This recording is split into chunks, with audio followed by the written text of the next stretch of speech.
ဘိုးရဟူရဟူသားသမီးများအတွက်ဆရာတို့တော့တလားပိုင်းချင်းရွာတလားတိုင်းကကျွန်မနမိတ်ဖြစ်တယ်အဲ့တော့အခုဒီကနေ့မိတ်တင်ရဘိုးရောက်သားသမီးတွေကလေဒီမှာနော်စိတ်ရှည်ရမယ်တီးခံရမယ်နော်ကိုယ့်ရဲ့စိတ်နဲ့အောင်မြင်ရမယ်အဲ့တော့ကိုယ့်ခွန်အားပလာကြီးကြီးမားနေလို့ဆိုတာထက်ကိုယ့်ရဲ့စိတ်စွမ်းအားကိုတောင်းချပြီးလုပ်ရမယ်နော်အဲ့တော့ကိုကဘလောက်ပဲဟိုခန္ဓာကိုယ်ကြီးပြင်မှခံပြီးတော့ဟွာရောက်လို့ရချက်လို့လုပ်နေပြီမရိုင်းလက်ကောင်ကောင်မထွက်တော့အဲ့တော့ကိုယ့်ရဲ့စိတ်ကိုတည်ငြိမ်ထားဒေချာစဉ်းစားဆုံးဖြတ်ပြီးတော့နော်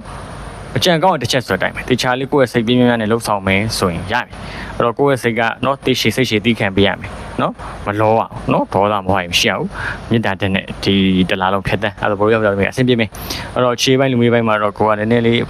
နော်ပူရင်ရှုပ်ရှင်တာမျိုးတွေရှိတတ်တယ်နော်ရှုပ်ထွေးနေတတ်တယ်နော်အဲ့တော့ပြောမယ်ဆိုရင်တော့ခြေပိုင်းမှာဆိုရင်လည်းတောက်တော့သစ္စာရှိမှပို့ပြီးတော့ဆင်ပြေမှာမဟုတ်လို့ရှင်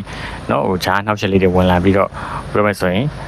ချေးမှာကအပေါ်ရန်ပေါ့နော်တာယာမှုလောက်နေပဲဒီကုန်းချုပ်သွားမှာတကယ်ချစ်စစ်ချင်းမှဆိုတာမခံစားရတဲ့ဘူးဖြစ်တတ်တယ်နော်ပြီးတော့ဝေးကြီးပိုင်းမှာတော့ပြောစရာမလိုဘူးနော်ဟိုပြောမယ်ဆိုငွေကြေးခွင့်လန်းနေပေါ်လာမယ်ဖို့ပေါ့နော်ပြီးရင်ငွေကို